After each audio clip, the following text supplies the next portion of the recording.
Commander James Walker stood at the bridge of the U.S. Intrepid, his eyes fixed on the massive display screen showing Jupiter's swirling storms. The year was 2157, and humanity had spread across the solar system, building colonies on Mars and mining stations around Jupiter's moons. Walker ran his hand through his graying hair, studying the unusual energy readings that had appeared near Europa. "Sir, the energy signature is getting stronger," said Lieutenant Mark Davis from his station. "Whatever it is, it's like nothing we've seen before." Walker nodded, his 20 years of space service telling him something wasn't right. "Alert Admiral Reed, and get me a full scan of that area." Before Davis could respond, space itself seemed to tear open. 3 sleek vessels, each the size of an aircraft carrier, emerged from what looked like holes in reality. Their hulls gleamed with a metallic purple sheen that seemed to absorb light rather than reflect it. "Battle stations," Walker's command echoed through the ship. Red alert klaxons blared as crew members rushed to their posts. "Get me a weapons lock on those vessels." The main screen flickered, and a figure appeared. It looked almost human, but its skin had a metallic sheen, and its eyes glowed with an inner light. "Primitive humans," it spoke in perfect English. "We are the advance force of the Galactic Council. Your species has been deemed too aggressive for controlled expansion. Surrender your military vessels and submit to our authority." Walker's jaw tightened. "This is Commander James Walker of the Earth Fleet. We do not recognize your authority. Leave our space immediately." The alien's expression showed what might have been amusement. "You have 10 of your minutes to comply, or we will demonstrate our superior." "Sir," Davis interrupted. "Multiple ships emerging from hyperspace. It's the Third Fleet." Walker allowed himself a small smile as 5 massive Titan-class battleships dropped out of faster-than-light travel around the Intrepid. Each Earth battleship was a marvel of human engineering, 2 miles long, bristling with railguns, plasma cannons, and missile pods. Their black hulls, designed to absorb enemy fire, made them look like giant predators against the starfield. Admiral Elizabeth Reed's voice came through the command channel. "Commander Walker, fall back and let us handle this." Her voice was calm and steady, just like when she taught at the academy. "Let's show our visitors why you don't threaten Earth." The alien ships moved first, firing bright purple energy beams at the Earth vessels. But humanity had learned from its own violent past. The Titan-class ship's shield technology, reverse-engineered from a crashed alien probe found on Mars, absorbed the attacks. "Return fire," Reed commanded. "Show them what American ingenuity looks like." The space around Jupiter lit up as Earth's battleships opened fire. Rail guns launched projectiles at near-light speed, while plasma cannons spat blue-white death. The alien ship's shields flared bright purple, struggling against weapons they hadn't expected humans to possess. "Their shield frequency is constant," Walker observed, watching the battle from the Intrepid. "They're not adapting." Reed had noticed too. All ships switched to rotating frequencies. Standard Earth doctrine, pattern delta. The effect was immediate. Earth's weapons, constantly changing their attack patterns, began punching through the alien shields. The first alien vessel's hull cracked under the assault, venting atmosphere into space. The second took a direct hit from 3 rail guns, its shield collapsing completely. The alien commander appeared on screen again, this time with visible damage behind him. "Impossible. Your species is barely space-capable." "Maybe you should have done your homework," Walker replied. "Humanity doesn't like bullies." The remaining alien ships turned to retreat, their engines flaring bright as they fled. Before they jumped to faster-than-light speed, Admiral Reed transmitted one final message. "Tell your Galactic Council that Earth is off-limits. Next time, we won't be so gentle." After the aliens vanished, Walker let out a breath he hadn't realized he was holding. "Admiral, what do you think they'll do next?" Reed's face appeared on his screen, her expression serious but her eyes twinkling. "They'll be back, James, and with bigger ships next time. But that's okay. We got something they don't." "What's that, Admiral?" "We've got human stubbornness and a damn good reason to fight. Alert all colonies and Earth Defense Command. As of right now, we're on war footing." She paused, then added, "And James, good work out there. Your quick thinking gave us time to get into position." Walker nodded, looking out at Jupiter's massive form. Humanity had just fought its first interstellar battle and won, but he knew this was just the beginning. Somewhere out there, an empire of alien races was about to learn a hard lesson about underestimating humans. The U.S. Intrepid turned toward Earth, its engines glowing blue against the darkness of space. The first battle was over, but the real war was just beginning. 2 weeks after the Jupiter incident, Lieutenant Michael Brooks sat in a dimly lit lab aboard the Mars Defense Station, studying video footage of the alien ship's shield systems. Dark circles under his eyes showed he hadn't slept much, but he couldn't stop watching. "There's something here," he muttered, running the footage again. "Their shields. They're too perfect." On the other side of the lab, Intelligence Officer Jessica Thompson looked up from her computer. "Too perfect? What do you mean?" Before Brooks could answer, emergency lights flashed. Admiral Reed's face appeared on all screens. "Attention all personnel. 3 major galactic empires have formed a coalition against Earth.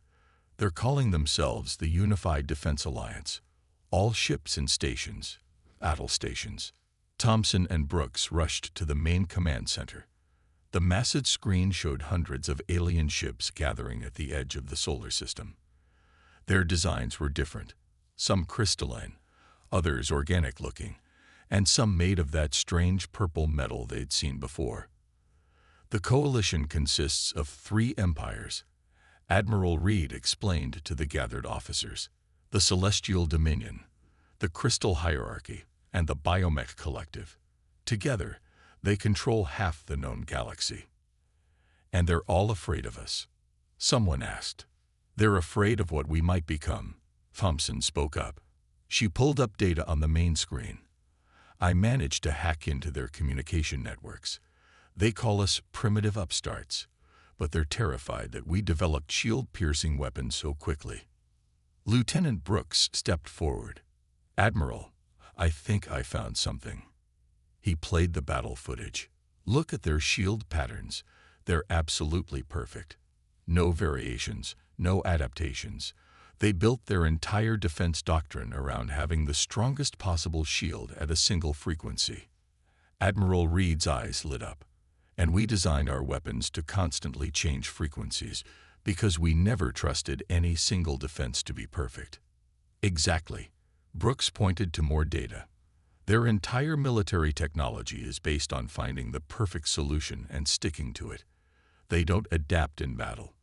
They don't improvise." Thompson added, "Their battle plans are the same way. Every ship has its place. Every attack has its counter. They'd fought this way for thousands of years because it always worked, until they met us." The room fell silent as the implications sank in. Humans, with their constant drive to improve and adapt, had accidentally created the perfect counter to the galaxy's most powerful empires. Admiral Reed stood up. "Let's use this. Lieutenant Brooks, I want you working with weapons development. Officer Thompson, I have a special mission for you." 2 days later, Thompson found herself aboard a stealth shuttle, approaching a coalition command ship. Using technology reversed engineered from the Jupiter battle, Earth had developed a way to mask small ships from alien sensors.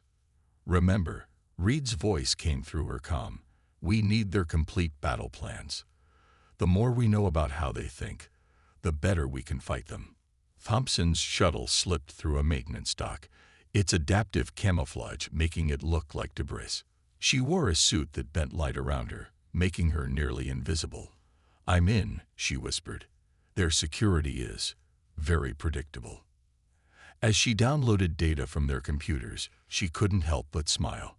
The aliens had indeed planned everything perfectly, assuming they were fighting an enemy that thought like them. Back on Earth, the first wave of new weapons rolled out of factories. Brooks watched as engineers installed his new frequency-shifting technology, On every ship in the fleet, the aliens think their shields are unbreakable, he said to Admiral Reed. They're about to learn that nothing is perfect. Reed nodded, watching Earth's battleships prepare for war. The massive vessels now carried weapons specifically designed to exploit the Coalition's weaknesses. How long until they attack? Based on the data I stole, Thompson said, walking into the command center. 3 days. They want to strike before we can build more ships. She smiled. They have no idea we've already adapted our existing ones. Reed looked at the tactical display showing the Coalition fleet's approach. Humanity spent its entire history fighting itself, always adapting, always improving. These empires spent their time perfecting a single way of war. She turned to her officers. Let's show them why that was a mistake. As Earth's defense fleet moved into position, Brooks worked on last-minute adjustments to the weapon systems. Thompson organized the intelligence data. And in space, humanity's battleships waited, ready to teach the galaxy's oldest empires a lesson about the danger of underestimating the new kids on the block. The coming battle would change the galaxy forever. And humanity was ready. Captain Robert Anderson watched from the bridge of the U.S. Defender as the Coalition fleet appeared near Mars. Thousands of alien ships filled the void, their weapons charging. The sight would have been terrifying if he hadn't spent the last 3 days preparing for exactly this moment. All ships, battle positions, he ordered. The Mars Defense Fleet moved into formation, 40 Earth battleships against over 3,000 alien vessels. Remember your training. Let them make the first move. The Coalition ships advanced in perfect lines, their formation flawless. A transmission came through on all channels. This is Supreme Commander Velox of the Celestial Dominion. Your defiance ends today. Surrender now. Anderson smiled. This is Captain Anderson of the Mars Defense Fleet. How about you come a little closer and make us? The alien ships opened fire. Beams of energy in purple, blue, and green crossed space toward the Earth fleet. But Earth's ships were ready. Their shields flickered with constantly changing patterns, absorbing or deflecting most of the attacks. Now, Anderson commanded, Operation Chameleon. Earth's battleships split into smaller groups. Each group used different tactics. Some charged straight in, others hung back. Some turned off their shields completely, seeming helpless, while others appeared to have shield failures. The Coalition fleet's perfect formation broke apart as they tried to deal with the seemingly random human tactics, exactly as planned. They're splitting up their forces, Lieutenant Wilson reported from Tactical. Just like Admiral Reed predicted. They can't stand seeing different threats without responding to each one exactly as their manual says they should. Anderson nodded. Launch Phase 2. Hidden behind Mars, a special squad of Earth ships had been waiting. Led by Commander Lisa Parker, these ships had been modified with Brooks' latest technology. They powered up and joined the battle. This is Commander Parker, initiating Shield Frequency Attack Pattern Delta. The new Earth ships fired weapons that cycled through shield frequencies faster than ever before. The alien ships, committed to their perfect shield frequencies, couldn't adapt in time. Explosions lit up space as Coalition ships began to fall. Their formation is breaking down completely, Wilson reported. They're trying to regroup, but each empire's ships are following different protocols. The Coalition fleet, trained to fight as one perfect unit, had never faced an enemy that forced them to adapt. Now, each empire's ships tried to follow their own perfect battle plans, getting in each other's way. Anderson opened a channel to all Earth ships. Press the advantage. Don't let them regroup. Earth's battleships struck from all directions. Some fired traditional weapons, others used the new frequency-shifting technology. Each ship fought differently, forcing the aliens to face multiple threats at once. Sir, Wilson called out, the Biomech Collective ships are retreating. Their organic hulls can't handle our changing attack patterns. Anderson watched as a third of the Coalition fleet broke away, their living ships bleeding energy into space. The remaining aliens tried to close ranks, but it was too late. Commander Parker's voice came through. "Captain Anderson, look at their flagship." The massive Celestial Dominion command ship was trying to coordinate the remaining forces, but its own allies weren't responding correctly to its orders. The Crystal Hierarchy ships, programmed to protect their crystalline hulls at all costs, blocked the Dominion's firing lines. "All ships, focus fire on the command ship," Anderson ordered. "Let's end this." 40 Earth battleships turned their guns on one target. The alien flagship's shields held for exactly 6 seconds before Brooks' frequency-shifting weapons tore through them. The massive ship split in two, its reactor going dark. "Coalition forces are running," Wilson shouted as cheers filled the bridge. The remaining alien ships fled in different directions, their perfect formation forgotten. After the battle, Anderson stood in Admiral Reed's office back on Mars base, giving his report. "We destroyed or disabled 800 of their ships. The rest retreated. Our casualties: 3 ships damaged, none destroyed." Reed nodded. "The coalition's going to be back, and they'll try to learn from this. But that's the problem. They think there's a perfect solution to beat us. They'll never understand that our strength is in being unpredictable." Anderson looked out the window at the Earth ships being repaired. "What's our next move?" "We take the fight to them," Reed said. "They thought they could bully us because we're new to space. Time to show them that was their biggest mistake." The news of Earth's victory spread across the galaxy. Many alien races couldn't believe that a primitive species had defeated the combined might of 3 ancient empires. But humanity knew the truth. They had won because they never stopped adapting, never assumed they had found the perfect answer. The first wave had failed, and Earth was just getting started. Commander Thomas Wheeler looked out the bridge window of the U.S. Thunderchild, Earth's newest battleship. His ship led a fleet of 30 vessels through enemy space, all running silent with their new stealth systems. "Stealth systems holding steady," reported engineer Rachel Martinez from her station. She had designed the technology that made their ships nearly invisible. "The aliens still think it's impossible to hide ships this big." Wheeler smiled. It had been 1 month since the Battle of Mars, and Earth wasn't waiting for another attack. This time, they were taking the fight to the enemy. "Status report," Wheeler called out. 5 minutes to the Celestial Dominion's main shipyard. Lieutenant Peter Adams responded. "Their patrol ships still haven't spotted us." The shipyard came into view, a massive ring-shaped station that built the Dominion's most powerful warships. Dozens of half-finished vessels hung in space around it. The aliens felt so safe in their home system that they only had basic defenses.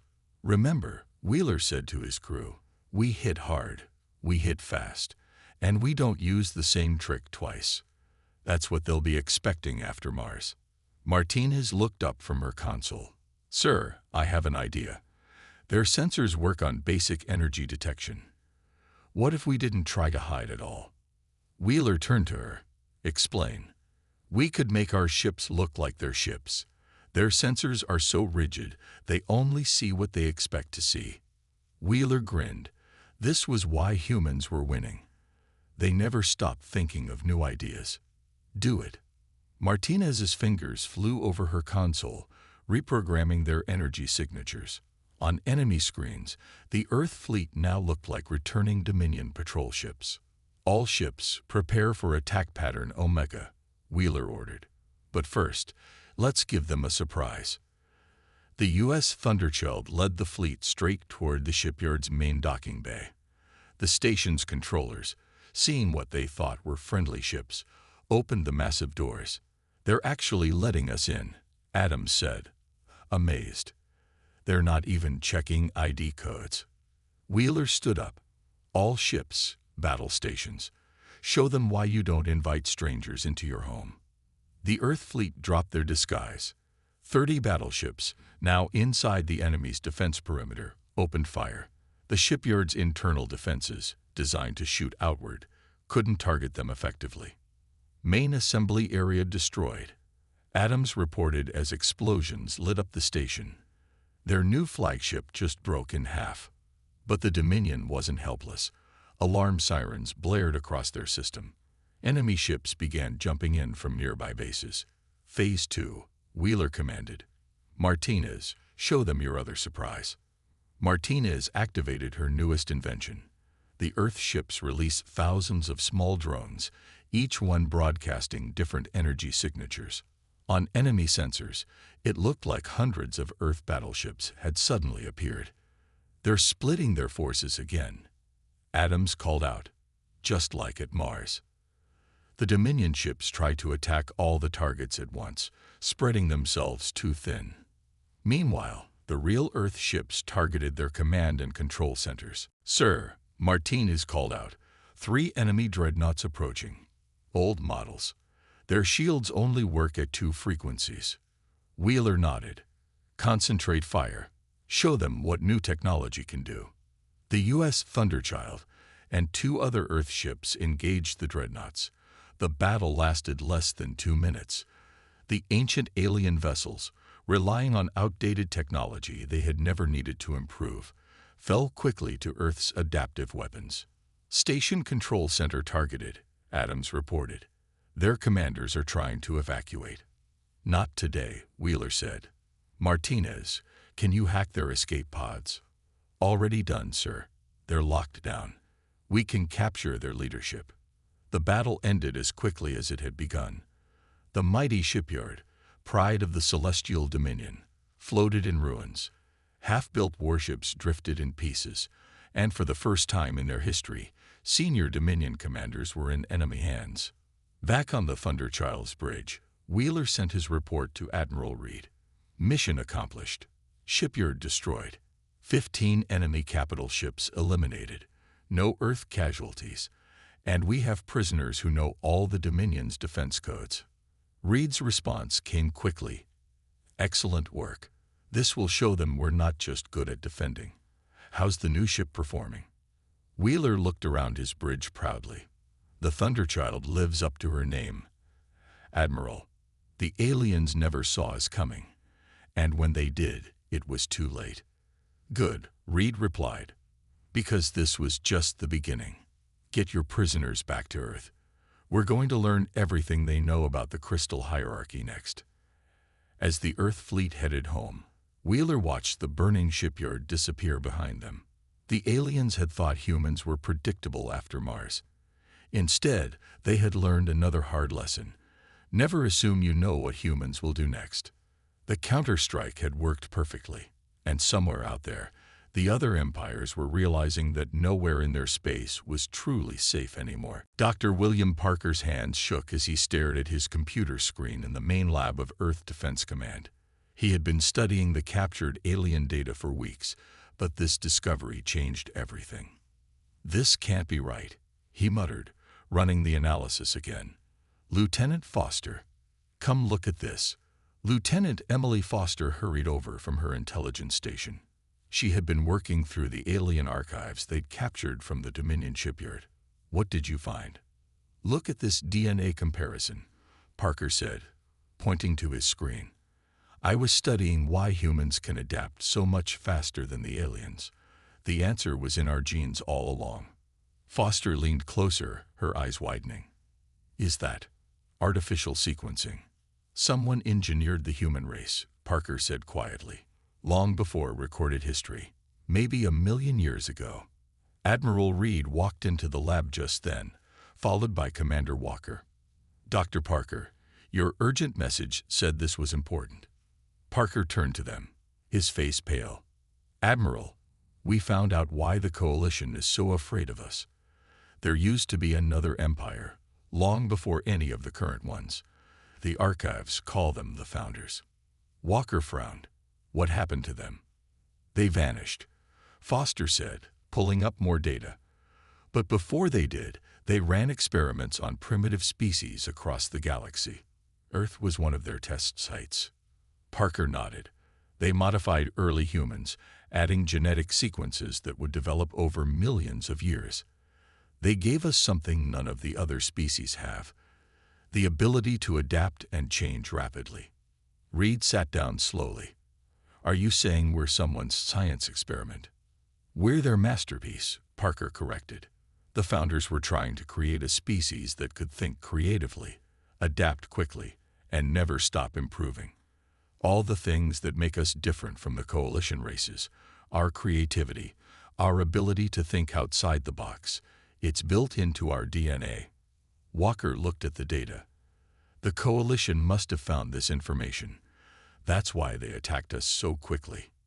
Yes, Foster said. They're terrified. Their civilizations are built on finding the perfect way to do things and sticking to it. We're literally designed to always find better ways. Just then, alarms blared through the facility. Captain Morris's face appeared on the main screen. Admiral, the Crystal Hierarchy is making a push toward Saturn. They've brought some kind of super weapon. Reed stood up. Show me. The screen split to show a massive crystalline structure, bigger than any ship they'd seen before. It was firing beams of pure energy that sliced through space itself. They're trying to cut off our fleet's escape routes, Morris reported, creating some kind of space distortion that our ships can't pass through. Parker looked at the weapon with new understanding. They're using founder technology. Those energy patterns match some of the data we just found. Can we stop it? Reed asked. Foster was already working at her station. The archives mentioned a weakness. The founders built failsafes into all their technology. If we can match the right frequency. Get that information to all ships, Reed ordered, and contact the Thunderchild. Commander Wheeler's stealth systems might give us the edge we need. As they worked, Parker made another discovery. Admiral, look at this. The founders didn't just give us the ability to adapt. They left us messages in our DNA, mathematical formulas, technical specifications. Our scientists haven't been inventing new technologies. We've been remembering them. Reed's eyes narrowed. So when we developed our shield-piercing weapons, we were accessing knowledge buried in our genes, Parker finished. Knowledge about how to defeat the very defenses these empires use. Foster looked up from her work. Message from Commander Wheeler. The Thunderchild is in position. They're ready to test the frequency we found. They watched on the main screen as the Earth fleet engaged the Crystal Hierarchy's superweapon. The Thunderchild, invisible to enemy sensors, got close enough to fire a specially modified beam. The crystalline structure's perfect lattice began to vibrate, then crack. It's working, Foster exclaimed. The weapon's breaking apart. The massive structure shattered into millions of pieces, its energy dissipating harmlessly into space. The Crystal Hierarchy fleet, suddenly without their ultimate weapon, began to retreat. Admiral Reed turned to Parker. Doctor, I want everything you can find about these founders. If they left us more gifts in our DNA, it's time we unwrap them. As the others left to manage the battle aftermath, Parker stared at the genetic data on his screen. Humanity wasn't just fighting for survival anymore. They were reclaiming their inheritance from an ancient race that had seen humanity's potential millions of years ago. The Coalition's perfect empires were about to learn why you should never underestimate a species designed to break the rules. Captain Daniel Morris stood on the bridge of the U.S. Vengeance, leading Earth's largest fleet yet assembled. 150 battleships moved in perfect formation, but not the rigid patterns the aliens used. This formation flowed and shifted like a school of fish. Operation Thunderstrike is go, he announced to all ships. Remember your training. Every ship fights its own way. Earth had launched its final offensive. After discovering the truth about their origins, humanity had spent 3 months preparing. Chief Engineer Laura Wilson had unlocked more of the founders' hidden knowledge, upgrading their entire fleet with technology that had been sleeping in human DNA for millions of years. Coalition forces detected, reported Officer Andrew Mills. 5,000 ships. All 3 empires are here. Morris nodded. They finally learned to work together. Too late. The Coalition fleet emerged from hyperspace in a massive wall of ships. The Celestial Dominion's purple vessels flew alongside the Crystal Hierarchy's transparent ships and the Biomech Collective's living craft. They had one last chance to stop humanity, and they knew it. Message from the enemy flagship, Mills said. The alien commander appeared on screen, his metallic features twisted in anger. Humans, we know what you are now. The Founders' last experiment. Their mistake. We will correct their error today. Morris smiled. The only mistake was thinking you could stop us. Earth Fleet, execute Attack Plan Delta. The human ships split into smaller groups, each one using different tactics. But this time, they had new weapons. Golden energy beams lanced out from Earth vessels, passing straight through enemy shields as if they weren't there. Founder tech works perfectly, Wilson reported from engineering. Their shields can't stop weapons they were never designed to block. The Coalition fleet's perfect formation began to crumble, just like before. But this time, they had a backup plan. From the rear of their fleet, a massive ship emerged. It was built from all three empires' technologies combined. Energy spike. Mills shouted. They're powering up some kind of super weapon. The combined tech ship fired, sending a wave of energy that began tearing space apart. Any Earth ship caught in the rifts would be destroyed instantly. They built their own version of Founder tech, Wilson said, her hands flying over her console. But they don't understand it. The energy readings are unstable. Morris opened a channel to Admiral Reed's command ship. Admiral, they're trying to use tech they don't have in their DNA. We can use that. Agreed, Reed responded. Wilson, can you access the fail-safe frequencies? Already on it. Wilson had found more equations hidden in human genetic code. Transmitting to all ships now. Fire on my mark. The Earth fleet moved into a new formation, their ships creating a perfect geometric pattern that the Founders had encoded in human mathematics. Each vessel fired a precisely calculated beam at the enemy's superweapon. At first, nothing seemed to happen. Then the massive ship began to shake. Their power core is overloading, Wilson reported. They can't control the energy. Morris grabbed his command rail. All ships, full reverse. Get clear of the blast radius. The Coalition's superweapon exploded in a burst of light that temporarily blinded every sensor in the battle. When the light faded, a quarter of the alien fleet had been destroyed by their own weapon. Press the attack, Morris ordered. Don't let them regroup. Earth's ships struck from all directions, using weapons and tactics that evolved and changed throughout the battle. The Coalition fleet, already shocked by their superweapon's destruction, couldn't adapt fast enough. The biomech ships are breaking formation, Mills reported. Crystal hierarchy vessels are powering down their weapons. On the main screen, Morris watched as the mighty Coalition fell apart. Ships began surrendering in groups, their crews realizing they couldn't win against humans using the Founders' own technology. Finally, the Celestial Dominion's flagship transmitted on all frequencies. We surrender. Earth, humanity, you have won. Morris sat back in his command chair as cheers erupted across the bridge. Admiral Reed, the Coalition fleet is standing down.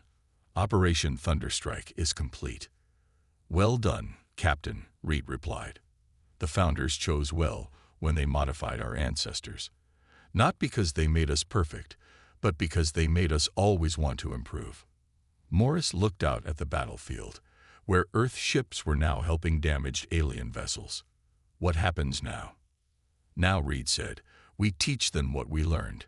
Perfect isn't about finding one right way to do things. It's about never stopping trying to find better ways. The Battle of Breaking Point, as it would be called, marked the end of the Coalition's war against Earth. But it was just the beginning of humanity's role in reshaping the galaxy. Commander James Walker stood at the window of the newly built Galactic Council station, watching ships from a dozen different species dock and depart. 6 months had passed since the Battle of Breaking Point, and the galaxy had changed more than anyone could have imagined. Still admiring the view, Admiral Elizabeth Reed asked, joining him at the window. Hard not to, Walker replied. A year ago, we'd never met aliens. Now we're teaching them how to think differently.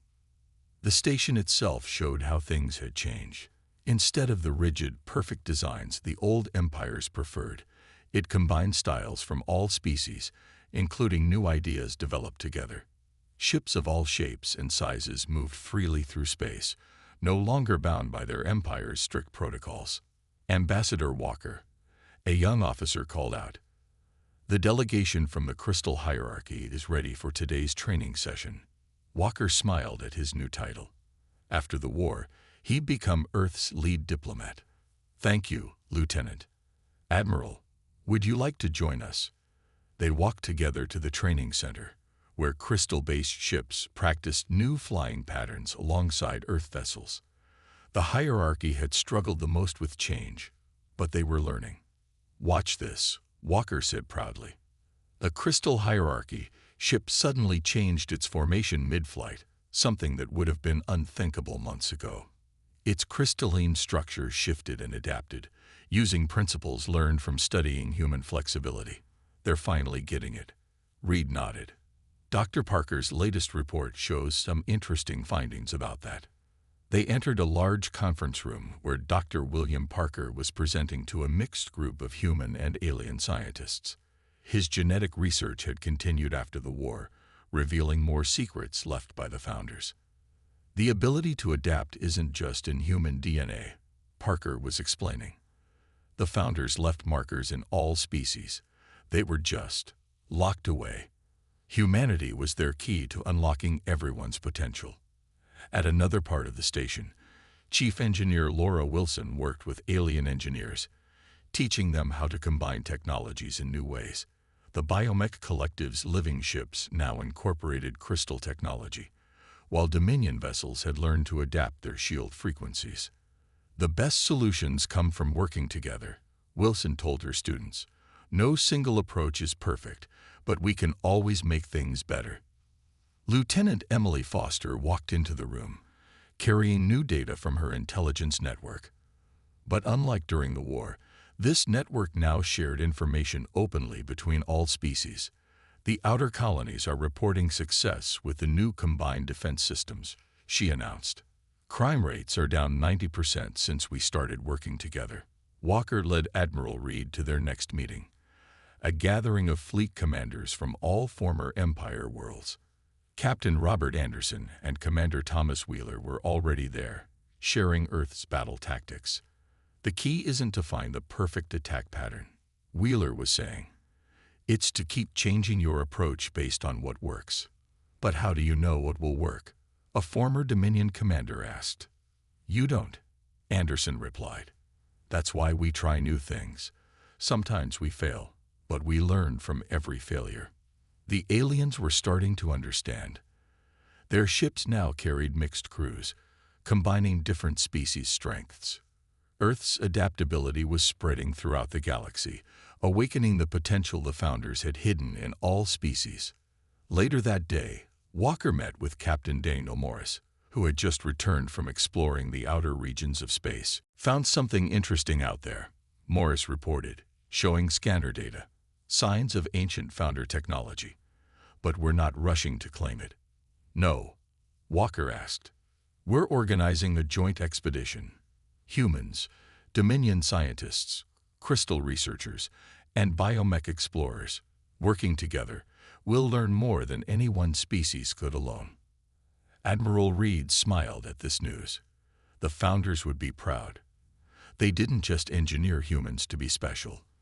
They made us the key to helping everyone else grow. As the day ended, Walker stood again at his favorite window. A new ship class passed by, its design a perfect blend of all four species' technology. It moved with the grace of a biomech vessel, protected by crystal shields, powered by Dominion engines, and guided by human creativity. "Amazing view, isn't it?" Reed said, joining him again. "Makes me wonder what's next," Walker replied. "We've barely started exploring what we can all achieve together." Reed nodded. "The founders didn't create us to rule the galaxy. They created us to help it evolve. And that's exactly what we're doing." Outside, more ships arrived from distant worlds, bringing new species eager to learn and share. The perfect, rigid empires of the past were gone. In their place, a new galaxy was emerging, one that understood that true perfection lies not in staying the same, but in never stopping growing. Humanity had won more than a war. They had helped the galaxy remember how to dream again.